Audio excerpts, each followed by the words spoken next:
Hi, my name is Jennifer Howard. I'm the owner of Facets Relational Care, and today I'm going to be doing a video on the levels of health for Enneagram Type 4.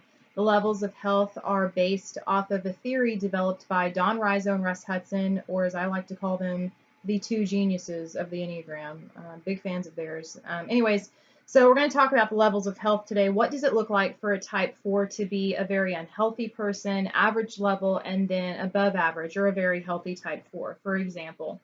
I am hoping that I can provide enough examples in this video as I break down each level of psychology for type 4 that you could identify, if you are a 4, if you think you might be a 4, that you could identify with at least a part of this somewhere on the spectrum. And I say that because the feedback I think that I get the most about the videos that I do about type 4 is that I'm capturing just one very particular level of health for type 4, which is a lower average to an upper unhealthy. And I agree with that. With that being said, the majority of the experiences that I have had in my life have been with lower average or upper unhealthy Enneagram type 4. So that's why my examples tend to cater towards that. So I'm hoping that I can give a broader range of behaviors for type 4 today so that it's easier for you to get a picture of what this type looks like when they're healthy. Okay. So we'll go ahead and start like we do on all of my levels of health videos. We're going to start with the most unhealthy first. So we have a level 9. A level 9 Enneagram 4 is someone that has just completely gone off the deep end. This is someone who is so lost in their self-loathing that they've gotten to this place where they feel hopeless, they feel helpless, they are beyond repair, they are defective to the point that it would be better off if they are dead. This is the sort of 4 that gets wrapped up in suicidal thoughts. They're not thinking clearly at all. A lot of that's going on. Okay, it's about as bad as it gets. If you talk to them, it's almost like they're talking gibberish. You know, they're talking about, they make everything sound like it's just as bad as it could possibly be. You know what I mean? It's very obvious to tell that this is someone that's out of touch with reality. Excuse me. If we go up to a level 8, we have a 4 in this case that is, they're not quite to the point yet where they have fully given themselves over to a sense of hopelessness or utter despair, but we have a 4 that is very significantly being tormented by the self. There is just a massive amount of self-hatred going on. It is living, it's like living constantly against the self. It's a very emotionally violent form of existing. I had an example of kind of a mix. It's like a level 8, level 9 mix. And this example actually comes from somebody that is a 1 on the Enneagram, but when 1 disintegrates, they take on some of the characteristics of 4. I know that I have recommended this movie before in my video where I compared and contrasted type 8 and type 1. And it's a Disney movie, and I recommend those because they're typically safe. You know, I've never had somebody get offended because I recommended a Disney movie. So I try to stay there. If you have ever seen the movie The Hunchback of Notre Dame, it was done in the 90s. The antagonist in that film his name is Claude Frollo. And he's a 1 on the Enneagram, but as the movie progresses on, you get these glimpses of him disintegrating into 4. And there's one particular scene where he kind of retreats into this room by himself and he pulls his hat off and he does this musical number where he in essence is lamenting over the fact that he is having very lustful feelings for Esmeralda, which is the heroine of this film. And anyways, that in and of itself, it's a very 1-ish thing because the self-hatred is there because he is having to confront the fact that he is not this good and holistic person that he's presenting himself to be. Not necessarily a defective issue. It's the fact that he is struggling so hard not to be that person and he can't figure out how to not be that person. So the motivation behind the behavior is still very much Enneagram type 1. But if you get a chance to watch even just that portion of the film, he's in a moment that I think Disney did a great job of capturing the kind of level 8 specifically, type 4 right here. Although his character throughout the film is still very, very unhealthy. a level 9/4 is going to be, they're very depressive. They completely withdraw from society, but they can also be very arrogant and very narcissistic, like to the point that you wonder if they have some kind of personality disorder. And he characterizes that very well consistently throughout the movie, too. So if you want to see what that self torment, that self hatred, those delusions about how bad you are as a person, that sort of a thing, that depletion that comes with Enneagram Type 4 at level 8, I would recommend that movie. Again, keep in mind he's a 1, but he does, that one scene particularly just captures what it looks like for 1 to disintegrate and take on a lot of that really negative Type 4 energy. So it's still a good example, I would think. So then we go up to a level 7, and this is where we get into the upper unhealthy types of 4. And this is when we have someone, there's some self-hatred that's stewing here. It's not all consuming at this point, but it's a fairly moderate theme, I would think, to your life if you're 4 and you're at a level 7. This is the place where if you're 4, you're telling yourself, I'm a broken person. I'm never going to be like everybody else. Something is seriously wrong with me. I don't deserve to be loved. I'm terrible. It's like, even if something in life came along for you that was a good thing, something that you earned, something that you did indeed deserve, it's like 4s that are at a level 7. It's like they just can't allow themselves to receive that because they perceive the self as being this broken and defective thing that doesn't deserve to be happy. Or perhaps maybe it's that they feel that they're not capable of being happy. Maybe they think, even if I had this, I wouldn't know what to do with it, so I shouldn't even have a part of this.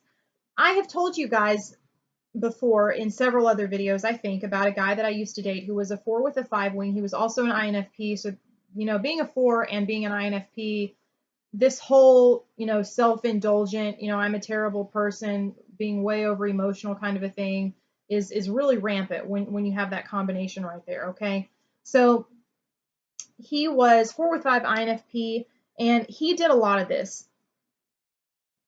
He was all the time so just down on himself. He had some reason to hate himself absolutely all of the time. He kept saying, when we were dating, he would say all of the time, if I did something nice for him, he would say, you're too good for me. I don't know why you're dating me. I'm bad for you. You should leave me and go and be with somebody else. It was just constant comments like that. I remember I used to keep a journal at that time, and I used to write my prayers down because I went through a phase where I didn't like verbally praying. I really just got a lot out of writing my prayers, which is fine. And so anyways, I would pray for him because I could tell that he had a lot of psychological and emotional issues, and he did. And so I would always write my prayers down for him. And I remember one time he found my journal and he went through it and he read all of these prayers that I had written down for him.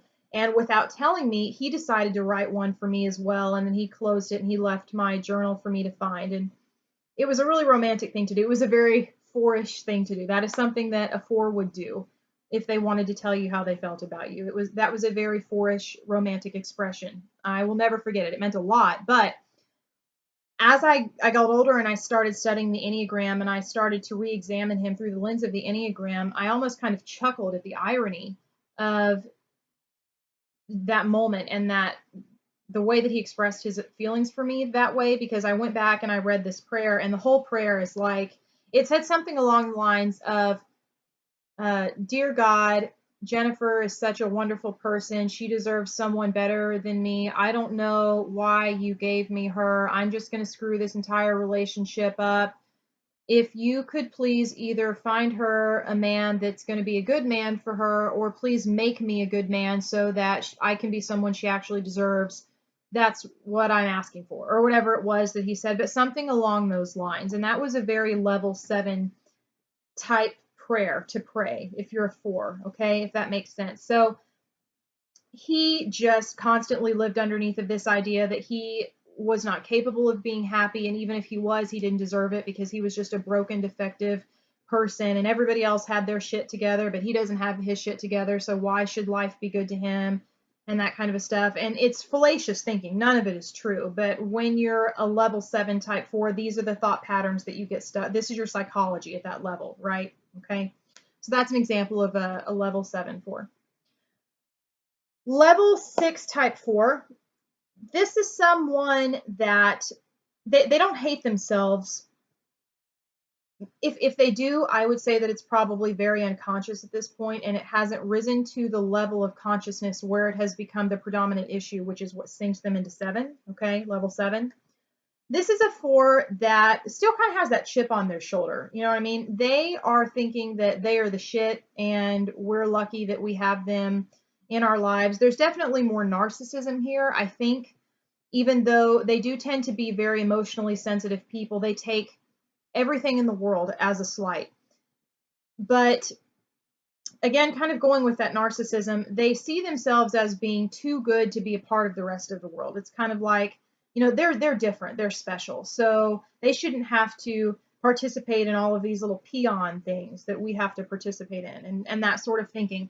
A lot of the examples that I have given you guys of my dad as a 4 is very level 6 type 4. And level 6 type 4 is where my dad stayed predominantly. And I want you guys to think, if you've watched any of my previous videos about 4, about how difficult it was for me and how terrible it sounded, just those descriptions that I was giving of someone that was a 4, how annoying and how obnoxious. And, you know, kind of a side point that I would make here is we think that when we're talking about someone who is an obnoxious person, that they're automatically going to be a super unhealthy person. And guys, if you go and read, if you go to the EnneagramInstitute.com, or if you buy the copy of The Wisdom of the Enneagram by Don Rizzo and Russ Hudson, and you read the descriptions that they give of each of these types at all of these different levels, you'll notice that even in the average range for all of the Enneagram types, these are some pretty obnoxious people. They're people that are not fun to live with. They can be abusive. They're certainly very dysfunctional. So even being in the average range, especially lower average, like level 6, it's not a great place to be. People don't like to be around other people like this, right? So my dad had moments where he was unhealthier than this, like completely. Please believe that we had moments where he sunk to the bottom and we survived. He survived. Everybody survived miraculously. But for the most part, I think on a day-to-day basis, barring whatever it was that would happen to him that would make him sink to those levels, he was pretty much steadily at a type 6. And so I'll give you an example. A level 6/4 is someone that thinks that they are too good for the rest of us. They're too good for the world. You know, we're doing all of this, but they don't have to do that because they're very unique and they're very special, right? So there's that chip on the shoulder. My dad, when I was growing up, I'm going to make the statement that throughout my life, period, since I was born, he didn't have a job. And that's not entirely true. He had, for a brief time, like I want to say a year, maybe 2, when I was in high school, he held down a job as an auto mechanic at an auto shop. But prior to that and after that, he did not hold down a job. And my dad would tell you, he was not shy about saying that he was too good to get a job, and that having a 9-to-5 job was something that the rest of the sheeple, is what he would say, in the United States, you know, that's for the sheeple. That's for the people that don't know how to think for themselves, but he knows how to think for himself, and he is too good to have these jobs. And the people, he would go on all of these job interviews. I mean, it looked like he was making the effort to get a job. At least sometimes he would go through these periods where he wouldn't even bother, and then he would just ramp up again and go start to find a job, and he would come home and he would get these job offers and he would turn them down. And my mother would always say, why don't you take a job? We need you to earn money. I'm sick of being the only one that works and supports this family. And he would always say, I don't feel like they really understand the value that I would bring to this job, because they were only offering me, you know, $15 an hour, and I'm worth more than $15 an hour. I could run that whole company. I know more about this than the guy that owns the place, and that's who I had the interview with, and he was an idiot. He wants to pay me $15 an hour to do his job better than he does it. I don't think so. I'm worth more than that. I'm not going to take any of these jobs until I find someone that knows what I'm worth. The problem with that is that he never found somebody that knew what he was worth. You know what I mean? So he never took a job because he was just too good for that. That's very level 6 type 4 thinking. Okay, just an example. Then we go up to level 5. Level 5 4s are the narcissism isn't so much here. Not a whole lot of the self-hatred, but this is a very sensitive 4. This is a very insecure 4. This is a 4 that takes slights very, very easily, especially in areas where there hasn't been a slight. I had a friend who was a level 5/4, and she tends to spend her time really more up in the evolved areas, but I think the worst that I've ever seen her was at a level 5. And when she was to that point, she would come to me to complain and to gossip about mean things that other people had done to her.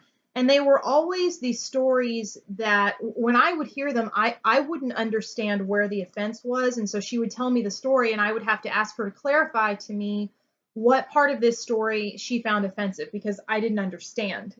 And she would say what part she found offensive. And it would be something to me that was so benign that I wouldn't understand how anybody could have taken that personally when it was just a random statement that had nothing to do with anybody. But she would always take the greatest offense at these things. So there were moments when she made up a lot of fake offenses. You know, she would say that, oh, I'll bet these people never want me to come back here. Even right now, as we're sitting here and talking, I bet they're making fun of me. If you guys have ever read just pretty much any Enneagram type 4 profile, one of the things that you'll read about is how 4s will create these scenarios in their heads of social rejections that have never even happened. They just assume that everybody's going to hate them or not understand them or reject them or abandon them. And so they assume it and they just act like it is, and they get themselves emotionally riled up and into kind of this moody, brooding stage over something that's probably never even happened. This, by the way, is one of the things that can make 4s look kind of 6-ish, because what they're doing is they're not necessarily imagining worst case scenarios, because a worst case scenario is imagining what could happen, which is what a 6 would do, versus 4s that just imagine these things that they think are currently happening right now or have happened in the recent past. And they're just reacting to something that they don't even know if it's actually happened. You know what I mean? They're just inventing problems so they can have something to be upset about. This is a very level 5 thing to do. Okay. We go up to level 4. Level 4s are definitely healthier. They're not as sensitive, I don't think. They are more lost in the ability to self-express simply for the sake of self-expressing. These are the 4s that have a little bit more free reign to kind of do their own thing, say their own thing. They can be creative. They are more optimistic than maybe a level 5/4 and down. Level 5, once a 4 gets to about a level 5 and down, we start to see some the shift goes from optimism to pessimism. And I think in general, when we talk about type 4, I think that most 4s are probably somewhere right around a level 5. I would say that's just my guess. At least that's been my experience. So I think that when we talk about most 4s in online Enneagram profiles, most of them to me seem like they've been written to match kind of a type, like a level 5/4.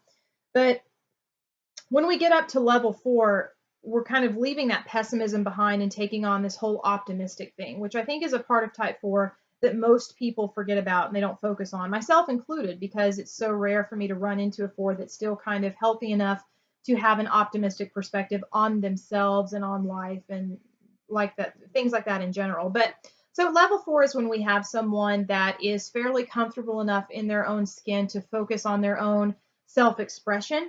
This is where we see some of that optimism start to come into play. They are still very focused on self and on how can I express myself? How can I do something that makes me feel purposeful and fulfilled? And there's not anything wrong with that. They can be sometimes just a touch lost in imagination and fantasy. There's still a degree of being out of touch with reality here, just a little bit. I used to work with a 4, and I don't think that she was that she stayed at maybe a level 4 as often as she portrayed herself to. I think she was really good at covering up the dysfunction and the problems that she had. But I used to work with her. She had the cubicle right next to mine. She was also an ENFP. That could also give her more of a positive outlook, because ENFPs tend to be very optimistic people anyway. But she was an ENFP4, and she seemed very grounded in reality, very optimistic. She believed that there was nothing that she couldn't do if she put her mind to it. But it was like the things that she wanted to aspire to, she would talk to me about them, and she would say, hey, I have to give this presentation, and I think I want to throw this idea in there. And I would hear the idea, and I would think, there is no, even just from the perspective of company budget, there is no way that that idea is ever going to get off the ground. And given the people that you're going to present in front of, I would tell her, I would suggest that you would not include that, because that idea is so far-fetched and so not grounded in reality that they are going to think that you are not aware of, they're going to think you don't know what you're doing, because clearly only someone that has no idea what they're talking about would come in and make this proposal and think that it's actually viable. That it was so far-fetched that it wasn't even worth presenting it, because at this point you're just wasting everyone's time. These people are, corporate business people that are flying in from other states to see this presentation. So if I were you, I would cut that out. That was the advice that I gave her. And she thought that I was just such a downer. She couldn't understand why I would, rain on her parade or ruin her dreams, and anything is possible if I can just convince them and get them on board. And again, the idea that she had was it was fiscally impossible. She was making plans with money that the company, I'm talking about millions of dollars, that the company didn't have. Anyways, so if you want to know the end of that story, she ended up doing that presentation, by the way, and she came back from the presentation very distraught. She looked like she was about to cry. And so I said, are you okay? What happened? And she wouldn't talk about it hardly at all. But what I did get out of her, was she made the presentation, and the people, the people who sit at the top of that ladder at that business just started laughing, because it was so ridiculous, the idea that she was suggesting. They thought it was a joke. So everyone in there was laughing, and they started making jokes back and forth to each other, because they thought she was telling a joke. They thought it was like a joke presentation before the real presentation. And she was so upset that no one took her seriously. And so then that's when we start to see kind of sinking down into that level 5 area, where she starts to get just a little overly sensitive again, and she starts to withdraw. She wouldn't talk to me about it. She never brought it up again. In fact, she actually got mad at me and was blaming me, I found out months down the line, because I don't know how she had twisted it into her head to think that it was my fault that she did that, and I made fun of her, and I didn't support her, and blah, blah, blah, and whatever else. And that's when we start getting into the unhealthy level 7, level 8, level 9 type of thing. But anyways, that's just an example of what a level 4 would be. Someone that just, they're very optimistic about life, but they're just still a little out of touch with maybe how it works and what's practical and what could be expected. You know what I mean? So big dreamers, nothing wrong with that, but they just need to come down and get a little bit more grounded, which typically happens as we develop and go up into our healthier levels. I have my notes right here on the screen next to me, by the way. That's what I'm doing. Anyways, so that's just one example. So when we go up into the healthy levels for type 4, we go into level 3. I personally know a 4 who is a level 3/4, and she and I, we've never, since we've met, gotten to spend ample amounts of time with each other, which in my opinion is a shame, because she's just one of the easiest people in the entire world to be around. This is a 5 that, this is a 4 that has started to accept the self. They see themselves as they are. They're taking off this pretense. There isn't all of this need to have this special ego and these external things that make you unique. And there isn't this need to go through this, hamster wheel thought process of, constantly having to find ways as to why you're not like other people, either because you're better than them or you're worse than them. There's none of that going on. This is someone that can say, I'm part of humanity, and because I'm part of humanity, we all kind of share these traits. They are individuals. They're learning how to be true to themselves. They are very quiet. They kind of keep to themselves a little bit. I love level 3 type 4s, because they're in this sweet spot where they have this ability to, it's like they don't take themselves as seriously anymore. They can laugh at themselves a little bit. These are the fours that are really, really easy to talk to. They are very well aware of where their weaknesses are, but they are no longer defined by those weaknesses. And so they have an appreciation for the mistakes that they make. They can laugh at themselves. They are accepting of other people because they themselves know what it's like to feel defective and to feel flawed. And they think, well, I have these problems. I'm sure that these people have these problems and that sort of thing.